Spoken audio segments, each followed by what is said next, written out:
Hello English learners, welcome to my channel. In this video, I would like to share one of English grammatical material in senior high school grade 11. It's perfect tenses. What is perfect tenses and what is the function? Let's discuss and let's get started. Perfect tenses in English are verb tenses which show action that already complete. Jadi perfect tenses itu adalah pola grammar, pola kalimat yang digunakan untuk menyatakan sesuatu yang sudah kita lakukan, sesuatu yang sudah terjadi. Nah, bedanya apa? What is the difference between perfect tenses and past tense? Nah, kalau past tense itu waktunya spesifik dan jelas, the time is clear. But for perfect tenses, the time is not clear. Untuk perfect tenses itu waktunya tidak spesifik atau tidak jelas. Okay. There are three kind of perfect tenses: present perfect, past perfect, and future perfect. For the function present perfect, we use it to express action that happened in the past before now but the time is not specific.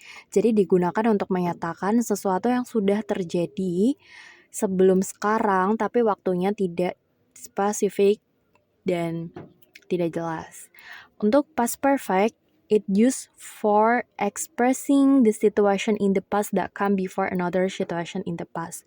Nah, kalau yang past perfect sudah jelas, itu sudah terjadi di masa lalu, terjadi sebelum situasi lain terjadi di masa lalu. For future perfect, to describe activity completed before action, before activity in the future, before another activity.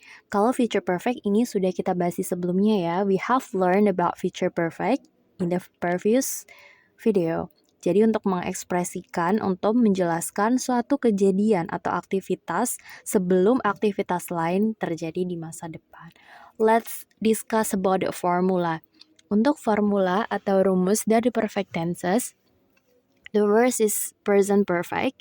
Present perfect karena sudah terjadi tapi waktunya tidak spesifik, kita pakai has atau have.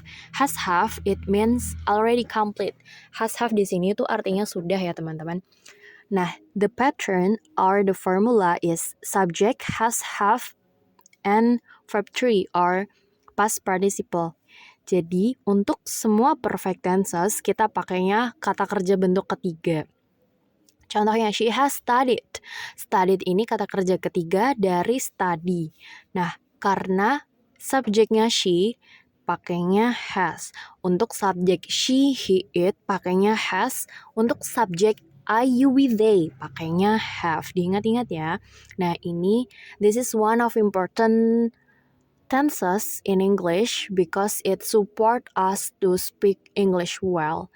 Jadi, ini salah satu tenses di bahasa Inggris yang mendukung untuk speaking kita jadi lebih baik. Ini grammar yang sering digunakan.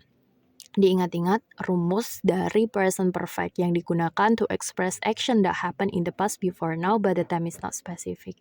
Jadi, diingat-ingat subject has, have, verb 3 untuk menunjukkan sesuatu yang sudah kita lakukan tapi waktunya tidak spesifik.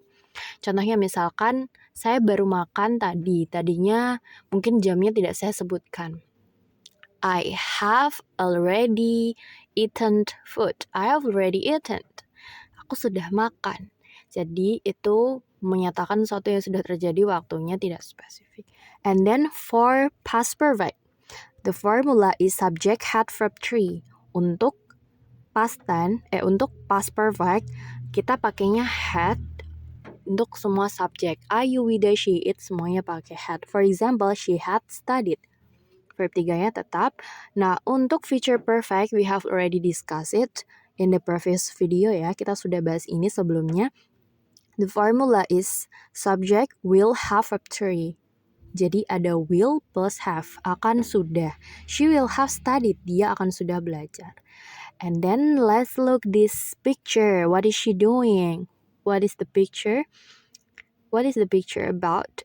Ini gambar wanita membawa 2 bungkus sayur. She has picked fresh vegetable from her garden. Di sini subjeknya adalah she karena digambar adalah dia perempuan. Has picked, it means show that she has picked. Dia sudah memetik. Fresh vegetable, objeknya sayuran yang segar from her garden, dari kebunnya. Ini adalah, can you guess what tenses is this? Ya, this is present perfect karena dia pakai has. Berarti terjadinya baru-baru ini. And then the second picture, the same picture but different sentence. She hasn't picked fresh vegetable. Nah, ini adalah kalimat negatif ya. Untuk kalimat negatif dari present perfect, past perfect, tinggal menambahkan not setelah has atau have.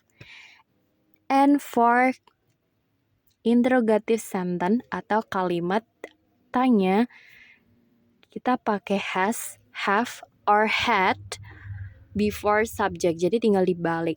Dari tadi she has picked fresh vegetable menjadi has she picked fresh vegetable from her garden?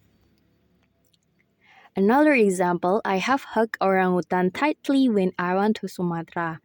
Saya sudah memeluk orangutan dengan erat ketika saya pergi ke Sumatera. Nah, ini kalimat pertama, have hugged. Kenapa pakai have? Karena subjeknya I. Hug itu kata kerja ketiga past participle. Tightly, adverb, kata keterangan. When I went to Sumatra, itu adalah kalimat past tense. And then the next example, the girl has been playing piano for almost 2 hours. She must be tired and hungry. Has been playing. Has been playing itu present perfect continuous. Jadi kalau present perfect continuous itu dikasih been plus verb plus ing. Verb ing. The girl has been playing. It's continuous. The next is pineapple picture. The pineapple will have stay in my room. Di sini kalimatnya ada will dan have, berarti ini adalah kalimat future perfect. Alright, students, so do you understand so far? Okay, to make sure you understand about this material, please make 3 sentences by using perfect tenses, future perfect, past perfect, present perfect, past perfect, and future perfect. Coba kalian untuk melatih pemahaman kalian membuat kalimat sendiri, kalimat memakai present perfect, past perfect, dan future perfect ya. For the exercise, let's answer this question. Untuk melatih pemahaman kalian bisa mengerjakan latihan soal ini. You can pause this video and then answer by yourself in your notebook. Alright, that's all our learning for today. See you.